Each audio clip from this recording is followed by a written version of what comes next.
So I've just finished reading the latest Hunger Games book, the one about Haymitch. What's it called? The Sunrise on the Reaping or something like that.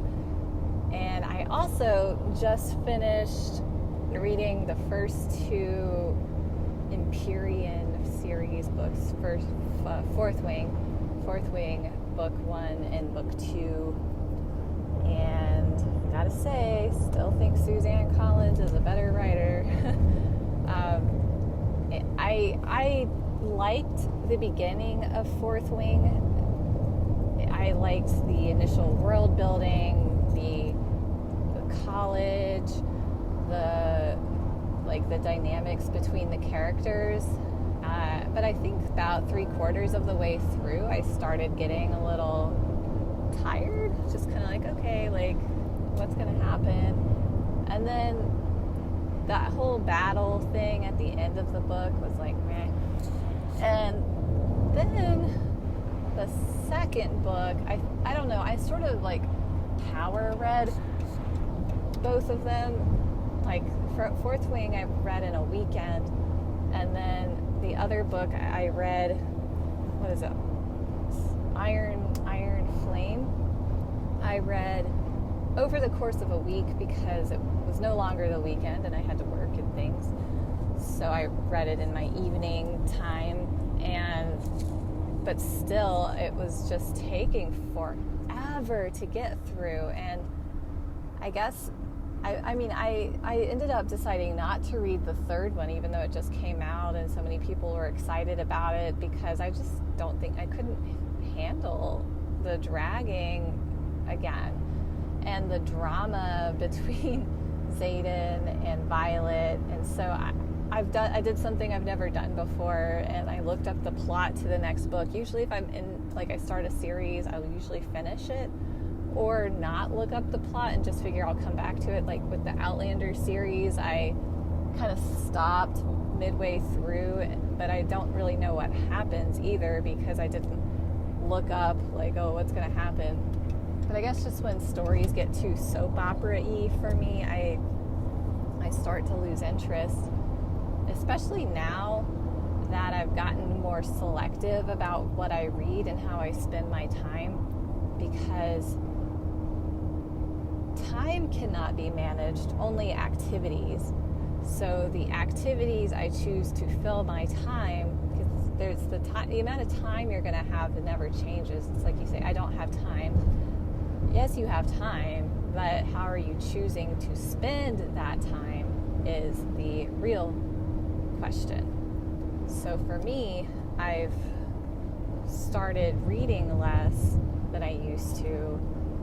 I've stopped playing as many video games. Like, I actually hardly ever play video games now. I hardly ever watch any TV shows.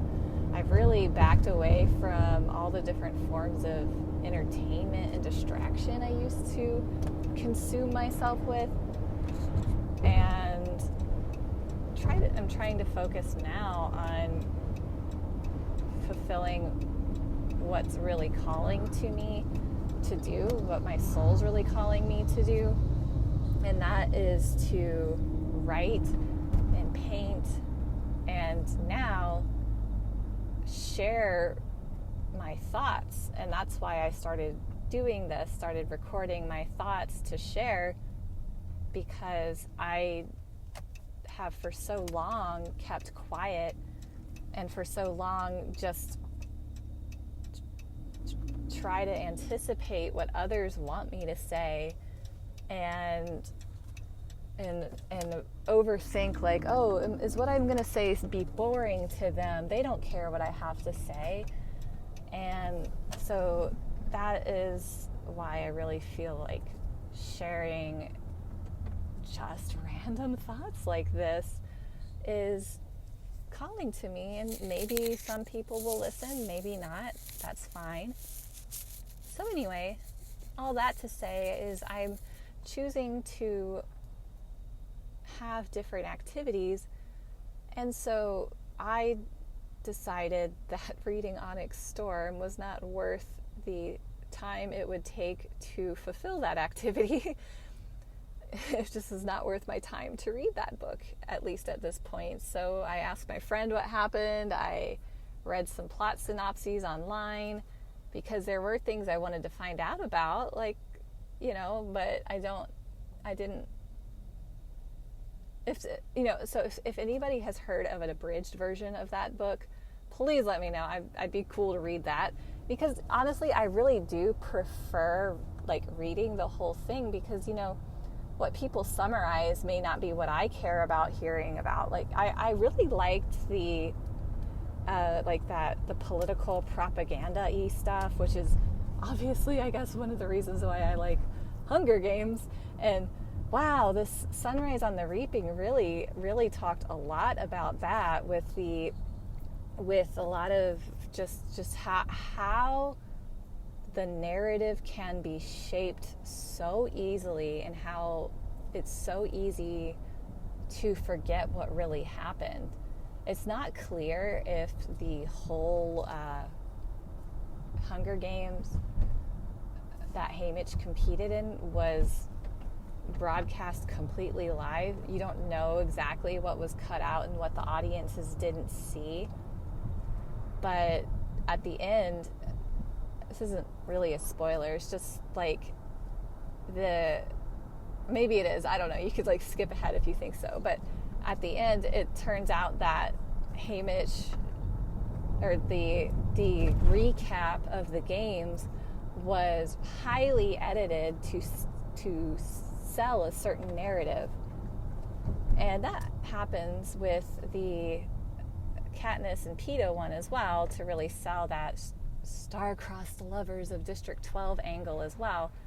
But for Haymitch, it was really hiding a lot of seditious activity, or so-called like rebel activity that he was doing during the games.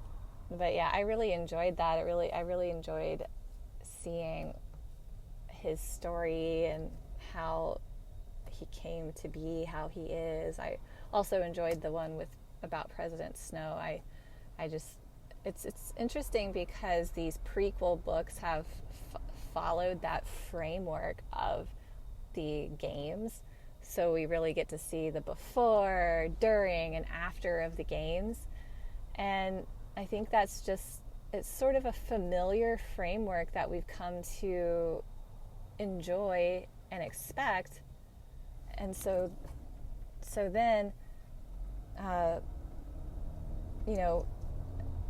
even though it's familiar, there's a lot of different things happening. The time period is different, and so I enjoyed it. I thought it was good, and she doesn't drag on too much. I guess like the storyline is to the point.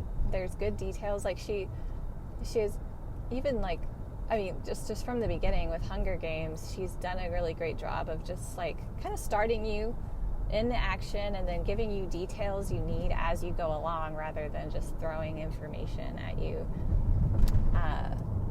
But also, one thing I thought was kind of cool about how Rebecca Yarros did like random information in the story was how the main character, like giving you like background information, I guess, is how Violet had like this nervous habit of reciting like books or like facts. Facts is a better way to put it. The main character, Violet, had this habit to recite facts when she was nervous. And I enjoyed that, because then it was like, oh, here's some like stuff about this world that I'm getting to see. So yeah, it was fun. I just wish the book was more, the Fourth Wing books were more concise, and that Rebecca Yarros didn't have such pressure to deliver. It seems like she must have a pretty nasty contract. I don't know, but because I haven't really done a whole lot of research on this, but from just what I've read people say, it's like she's signed a 5-book contract, and seems like she's getting like pressure to kind of like pump these books out. Like the first one came out in 2023, and like there's already 3 out. So yeah, that's a lot. I mean, these are long books, and but I don't know why they're okay with the books being so long. Like, why don't they edit them more? Why does she have to write it so long? But honestly, if I really love a book, I want it to be long because I want to spend time in that world. So these books are so popular and so many people love it. So I think some people just love how long they are because they love spending time with these characters, and that's great for them. I just wish there was a not TLDR version, because I do want to read it. Like, I don't want the too long didn't read version, but I would like, just like a more abridged version of those books. So yeah, that is what I think. But yeah, I just have been thinking about these books a lot and how there are similarities between the Hunger Games and Fourth Wing, like the violence and everything. But it's funny, this friend that I have who's read Fourth Wing, but she's actually never read Hunger Games. She was saying at the time, especially, she just, the whole setting of the whole political setting just was kind of not good for her mental state, which is fair. I mean, reading about controlling governments can be very stressful, especially if you're worried about your own government, or just even if it's not that, even if you're just worried about the state of the world.